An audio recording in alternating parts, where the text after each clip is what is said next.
ሰላም ጤና ይስጥልን ውድ የክንፋን መረጃ ቤተሰቦቻችን ተመረጡና ወቅታዊ ዜናዎችን ዘንላችሁ ቀርበናል። አብራችሁን ቆዩ። በመጀመሪያም አርዕስተ ዜናውን እናሰማችኋለን። ሱዳን የተባበሩት አረብ ኤሚሬትስ ለፈጥኖ ድራሽ ኃይሉ የሚሰጠውን ድጋፍ እንድታቆም የጠየቀች ሲሆን የአውሮፓ ህብረት ምክር ቤት አባላትም ይህንን ለማስቆም ያለመ ውይይት እያደረጉ መሆኑ ተገለጸ። በጊኒ ቢሳው ወታደራዊ መፈንቅለ መንግስት ተካሂዶ ጄኔራሉ የሽግግር ፕሬዝዳንት ሆነው ቃለ መሐላ ፈጸሙ። የፔሩ የቀድሞ ፕሬዝዳንት በተከሰሱበት የሙስና ወንጀል የ14 ዓመት እስራት እንደተፈረደባቸው የሀገሪቱ ፍርድ ቤት ገለጸ። የብሪክስ ጥምረት በዓለም ዙሪያ ያሉት ሀገራት በቻይና ገንዘብ ሬሚንቢ የንግድ ልውውጥ እንዲያካሂዱ የሚያስችል አዲስ የክፍያ ስርዓት አስጀመረ። የዩናይትድ ስቴትስ ፕሬዝዳንት ዶናልድ ትራምፕ በቀጣይ ዓመት በአሜሪካ በሚካሄደው የቡድን 20 ጉባኤ ላይ ደቡብ አፍሪካ እንደማትጋበዝ አስታወቁ። ዝርዝር ዜናዎችን ይዘንላችሁ መተናል። አብራችሁን ቆዩ። መረጃዎቻችን በየጊዜው እንዲደርሷችሁ ቻናላችንን ሰብስክራይብ በማድረግ የደወል ምልክቷን ይጫኑ። በጊኒ ቢሳው ወታደሩ ስልጣን መያዙን አስታውቋል። ፕሬዝዳንቱ ተሻርከዋል ሲል አውጆ አንድ ጄኔራል የሽግግር ፕሬዝዳንት ሆነው ቃለ መሐላ ፈጽመዋል። ወታደሩ እንዳለው ከሆነ ፖለቲከኞች የእጽ ንግድ መሪ ሆነው በማግስቱ በውጭ ሀገር ዜጎች ድጋፍ የታገዘውን የምርጫ ውጤቶችን የማጭበርበር ሴራ ማግኘቱን ተከትሎ የምርጫ ሂደቱንና የሚዲያ እንቅስቃሴዎችን በማገድ ላይ እንደሚገኝና ድንበሮችንም እንደዘጋ አስታውቋል። የሀገሪቱ ወታደር ስልጣን መያዙን ለመግለጽ ወታደሮች በጊኒ ቢሳው መንግስታዊ ቴሌቪዥን ላይ ታይተዋል። ፕሬዝዳንታቸው እሁድ በተካሄደው ምርጫ ጣልቃ ገብተዋል ሲሉም ወንጅለዋል። ወታደራዊ ቃል አቀባይ ዲኒስ ኤንቺማ በመግለጫቸው ላይ ወታደሩ የሪፐብሊኩን ፕሬዝዳንት ወዲያውኑ ለመሻርና ሁሉንም የመንግስት ተቋማት ለማገድ መወሰኑን ተናግረዋል። እርምጃው የተወሰደው የምርጫ ውጤቶችን ለማጭበርበር በመሞከር ሀገሪቱን ለማተራመስ ያለመ ሂደት ላይ ያለውን እቅድ ስለተደረሰበት ምላሽ ለመስጠት ነው ብለዋል። አቶ ኤንቺማ ዝርዝር መረጃ ባይሰጡም ሴራው የተዘጋጀው አንዳንድ ሀገራዊ ፖለቲከኞች በታወቀ እጽ ንግድ መሪዎችና በሀገር ውስጥና በውጭ ሀገር ዜጎች ተሳትፎ መሆኑን ተናግረዋል። ሀገሪቱ በላቲን አሜሪካና በአውሮፓ መካከል ለመድኃኒት ዝውውር መናኸሪያ ሆና ብቅ ብላለች። የምርጫ ሂደቱ ወዲያውኑ ከሚዲያ እንቅስቃሴዎች ጋር ታግዷል። የሀገሪቱ ድንበሮችም እየተዘጉ ናቸው ሲሉ ቃል አቀባዩ ገልጸዋል። የጊኒው ቢሳው ፕሬዝዳንት ኡማሮ ሲሶኮ ኤምባሎ ለፈረንሳይ ቴሌቪዥን ኔትወርክ ፍራንስ 24 ተሽሬያለሁ ብለዋል። የፈረንሳይ የዜና ወኪል ጄን አፍሪካ አቶ ኤምባሎ የሰጡትን አስተያየት ሲጠቅስ በእሳቸው አባባል በጦር ኃይሉ ዋና አዛዥ የተመራ መፈንቅለ መንግስት በሚሉት ክስ መታሰራቸውን ገልጸዋል። ነገር ግን አካላዊ ጥቃት እንዳልደረሰባቸውም ተናግረዋል። አንድ ዓለም አቀፍ የምርጫ ታዛቢ ለዓለም አቀፍ የዜና ወኪል አሶሲዬሽን ፕሬስ እንደተናገሩት ፕሬዝዳንቱ በወታደሩ ቁጥጥር ስር መሆናቸውን ለሰዎች ሲናገሩ ቆይተዋል። ረቡዕ ዕለት እኩለ ቀን አካባቢ በዋናው ከተማዋ ቢሳው በሚገኘው ፕሬዝዳንታዊ ቤተመንግስት አቅራቢያ የተኩስ ድምፅ ተሰምቷል። አንድ የቤተመንግስቱ ባለስልጣን እንዳሉት ታጣቂዎች ቡድን ህንፃውን ለማጥቃት ሞክሮ ነበር። ይህም ከጠባቂዎች ጋር የተኩስ ልውውጥ እንዲፈጠር አድርጓል ሲሉ ተናግረዋል። አንድ የውስጥ ጉዳይ ሚኒስትር ባለስልጣን እንዳሉት በአቅራቢያው ባለው ሀገራዊ የምርጫ ኮሚሽን ዙሪያም የተኩስ ድምጾች ተሰምተዋል ብለዋል። ወደ ቤተመንግስቱ የሚወስዱ መንገዶች በከባድ መሳሪያ በታጠቁና ጭንብል በለበሱ ወታደሮች በተያያዙ የፍተሻ ጣቢያዎች ተዘግተው ነበር ሲል አንድ የኤፒ ዘጋቢ ተናግሯል። ይህ በእንዲህ እንዳለ ኤምባሎና የተቃዋሚ እጩ ፈርናንዴስ ዲያስ ዳ ኮስታ ሁለቱም እሁድ በተካሄደው ፕሬዝዳንታዊና የህግ አውጪ ምርጫዎች ማሸነፋቸውን ማክሰኞ ዕለት ተናግረዋል። ምንም እንኳን ይፋዊ ጊዜያዊ ውጤት እስከ ሐሙስ ድረስ አይጠበቅም ነበር። በየካቲት 2020 የተመረጡት ኤምባሎ የ5 ዓመት የስልጣን ዘመናቸውን ካጠናቀቁ በኋላ በዚህ ዓመት መጀመሪያ ላይ ከስልጣናቸው ሊለቁ ነበር። ይህም በሀገሪቱ ጠቅላይ ፍርድ ቤት እስከ መስከረም 4 ድረስ ተራዝሞ ነበር። ነገር ግን ድምጽ መስጠቱ እስከዚህ ወር ድረስ ዘግይቷል። ጊኒ ቢሳው ከ1974 ነፃነቷን ካገኘች በኋላ 4 መፈንቅለ መንግስቶችንና በርካታ ያልተሳኩ ሙከራዎችን አይታለች። ከዚህም መካከል ባለፈው ወር የተመዘገበው አንዱ ይገኝበታል። የብሪክስ ጥምረት በዓለም ዙሪያ ያሉ 185 ሀገራት በቻይና ገንዘብ ሬሚንቢ የገንዘብ ልውውጥ እንዲያካሂዱ የሚያስችል አዲስ የክፍያ ስርዓት በተስተካከለ ሁኔታ አስጀምሯል። ይህ ስርዓት ከአፍሪካ፣ ከደቡብ አሜሪካና ከእስያ ያሉ ታዳጊ ሀገራት አዲስ አማራጭና ፖለቲካዊ ከሚመስሉ ጫናዎች እንዲያመልጡ ያስችላልም ተብሏል። የቻይና ሬሚንቢ አሁን ከአሜሪካን ዶላር በመቀጠል በዓለም አቀፍ የንግድ ፋይናንስ ውስጥ ሁለተኛው በስፋት ጥቅም ላይ የዋለ ገንዘብ ሆኗል። ድርሻውም ባለፉት 3 ዓመታት ውስጥ ወደ 7.6 በመቶ አድጓል። ባለፉት 5 ዓመታት ውስጥ የቻይና ባንኮች ለውጭ ሀገራት የሰጡት የሬሚንቢ ብድሮች በ4 እጥፍ ጨምረዋል። ለምሳሌ ኢንዶኔዥያ ለመጀመሪያ ጊዜ የዩዋን ቦንድ ስትሸጥ ባለሀብቶች ከጠበቀችው መጠን 3 እጥፍ ያህል ፍላጎት አሳይተዋል። በርካታ ታዳጊ ሀገራት ብድራቸውን ከአሜሪካ ዶላር ወደ ቻይና ሬሚንቢ በመቀየር ላይ መሆናቸውንም ተገልጿል።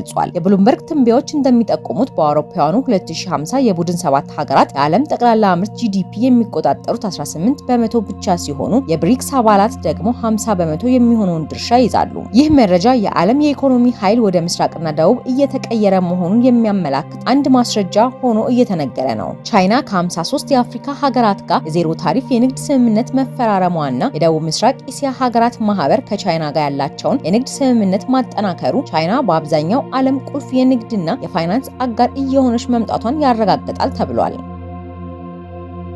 የፔሩ የቀድሞ ፕሬዝዳንት በተከሰሱበት የሙስና ወንጀል የ14 ዓመት እስራት ተፈረደባቸው። የፔሩ የቀድሞ ፕሬዝዳንት ማርቲን ቪስካራ ስልጣን ላይ ከመውጣታቸው በፊት በፈጸሙት ጉቦ የመቀበል የሙስና ወንጀል ጥፋተኛ ሆኖ በመገኘታቸው የ14 ዓመት እስራት እንደተፈረደባቸው የሀገሪቱ ፍርድ ቤት ገለጸ። የቀድሞ የፔሩ ፕሬዝዳንት ማርቲን በሙስና ወንጀል ተከሰው የ14 ዓመት እስር የተፈረደባቸው ወደ ፕሬዝዳንትነት ስልጣን ከመምጣታቸው 4 ዓመት ቀደም ብሎ በአውሮፓውያኑ አቆጣጠር ከ2011 እስከ 2014 የደቡባዊቷ ፔሩ ሞኪጉዋ ክልል ገዢ በነበሩበት ወቅት ውል ለመፈጸም ከአንድ የግንባታ ተቋራጭ ድርጅት በተቀበሉት $676,000 የሚጠጋ ጉቦ በፈጸሙት የሙስና ወንጀል መሆኑን የችሎቱ የውሳኔ መዝገብ ያሳያል። ይሁን እንጂ የቀድሞ ፕሬዝዳንት የፖለቲካ ሴራ ሰለባ መሆናቸውን በመግለጽና ፍርዱ ትክክለኛ አለመሆኑን በመቃወም ካለፈው የጥቅምት ወር ጀምሮ የክስ ሂደታቸው ሲታይ በቆየበት ሁሉ የቀረበባቸው ክስ በመካድ ሲከራከሩ ቆይተዋል። ይህ በቀል እንጂ ፍትህ አይደለም ሲሉም በኤክስ ገጻቸው ባሰፈሩት መልእክት የቀድሞ የፔሩ ፕሬዝዳንት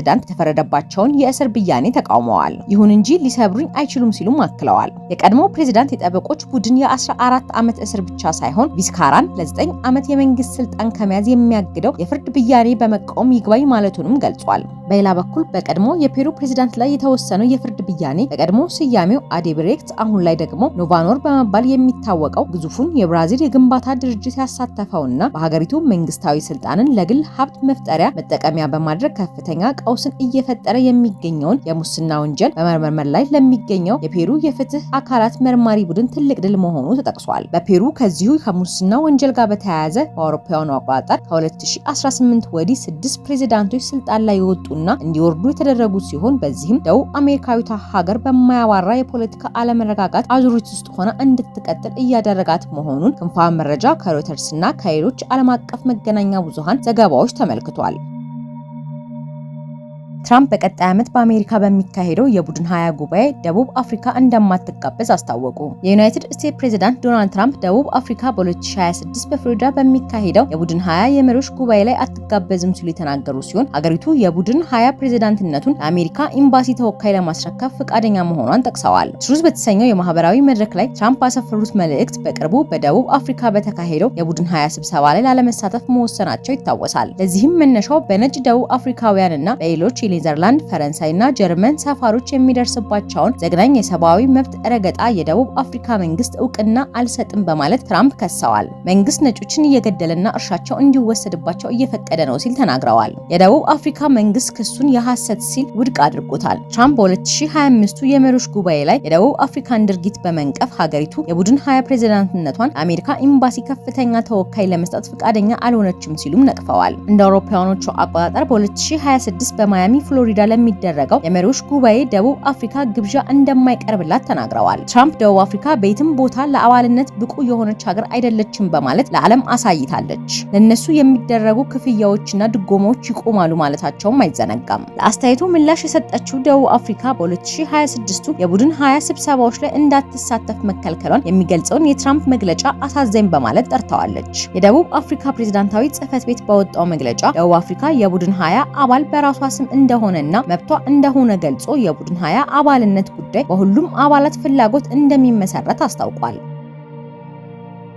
ሱዳን የተባበሩት አረብ ኤሚሬትስ ለፈጥኖ ደራሽ ኃይሉ የምትሰጠውን ድጋፍ እንድታቆም ጠየቀች። ወታደራዊ የሱዳን መንግስት አረብ ኤሚሬትስ በሱዳን የውስጥ ጉዳይ ጣልቃ መግባቷንና ለፈጥኖ ደራሹ ኃይል የጦር መሳሪያ ማቅረቧን እንድታቆም ተማጽኗል። በአረብ ኤሚሬት አማካኝነት የተላኩ አውሮፓ ሰራሽ የጦር መሳሪያዎች ሱዳን ውስጥ ጦርነቱን እያባባሱ ነው የሚሉ መረጃዎች እየወጡ ነው። የአውሮፓ ህብረት ምክር ቤት አባል ይህንን ለማስቆም ያለመ ውይይት እያደረጉ መሆኑንም ተገልጿል። የሱዳን ተፋላሚ ኃይላት ወደ ሰላምና ተኩስ አቁም እንዲመጡ ተደጋጋሚ ጥረቶች ተደርገዋል፣ አሁንም ቀጥሏል። ሁለቱም ወገኖች ግን አንዳቸው ሌላቸውን የግጭቱ አባባሽ አድርገው ከመክሰስ ባለፈ ተግባራዊ እርምጃ ሲወስዱ አይታዩም። የዩናይትድ ስቴትስ ፕሬዝዳንት የሱዳንና የአረብ ጉዳዮች አማካሪ ማሳድ ብሎስ ሰሞኑን ለሁለት ተፋላሚ ኃይላት ለላኩት የሰላም እቅድ አዎንታዊ ምላሽ እንዳላገኙ ተናግረዋል። ለተኩስ አቁሙ ጠንካራ መልእክት ቢላክም እስካሁን የሱዳን ታጣቂ ኃይልም ሆነ ፈጥኖ ደራሽ ኃይሉ በይፋ አልተቀበሉትም።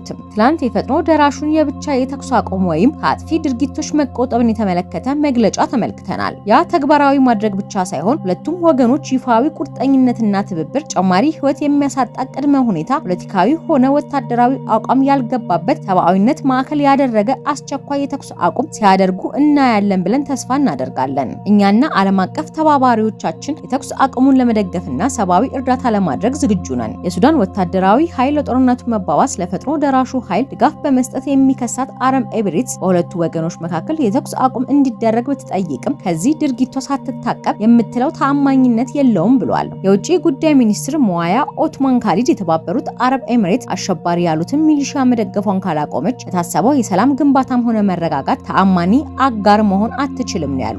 ይህ በእንዲህ እንዳለም የአውሮፓ ህብረት ፓርላማ ለአረብ ኤሚሬትስ የጦር መሳሪያ መሸጥ እንዲያቆም በሚል ሀሳብ ላይ እየተከራከረ መሆኑ ተሰምቷል። ስትራስቡርግ ፈረንሳይ ላይ የተሰባሰቡት የህብረቱ ፓርላማ አባላት የተባበሩት አረብ ኤሚሬትስ የሚሸጠውን የጦር መሳሪያ ወደ ሱዳን እየተላከ ጦርነቱን አባብሷል የሚል መነሻ በማድረግ ይነጋገራሉ።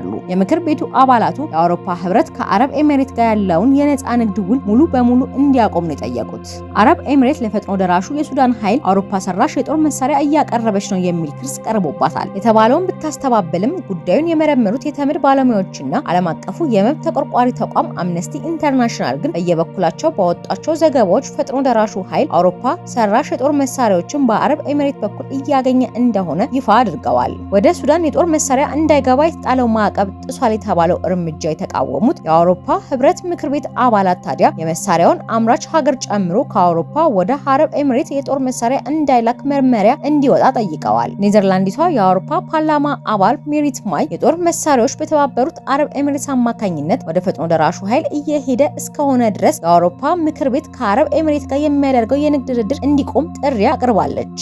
የአውሮፓ ህብረት በትራምፕ መመሪያ ምክንያት ከአሜሪካ ጋር የንግድ ግንኙነት ለመቀጠል በመቸገሩ ከሌላ ሶስተኛ ወገን ጋር የንግድ ውል ለማድረግ እየሞከረ ነው። ከተባበሩት አረብ ኤሚሬትስ ጋር የሚደረገው የንግድ ድርድርም በያዝነው በጎርጎሳውያን ዓመት 2025 ማለቂያ ላይ እንደሚጠናቀቅ ይጠበቃል። ከህብረቱ ምክር ቤት አባላት ግን ይህ እንዲቋረጥ የሚጠይቁ ጥቂት አይደሉም። በሌላ በኩል የንግድ ትስስሩ እንዲሰፋ የሚፈልጉ የምክር ቤት አባላት ደግሞ የንግድ ድርድሩን በአረብ ኤሚሬት ላይ ጫና ለማሳደር መጠቀም ይቻላል ባይ ናቸው። ፈጥኖ ደራሽ ኃይሉ ሱዳን ውስጥ መጠነ ሰፊ ጥቃት በመፈጸም እየተከሰሰ ነው። ቡድኑ ሰሞኑን አልፋሸር ውስጥ መጠነ ሰፊ አስገድዶ የመድፈር ጥቃትና ረሃብን እንደ ጦር መሳሪያ በመጠቀም ተከሷል።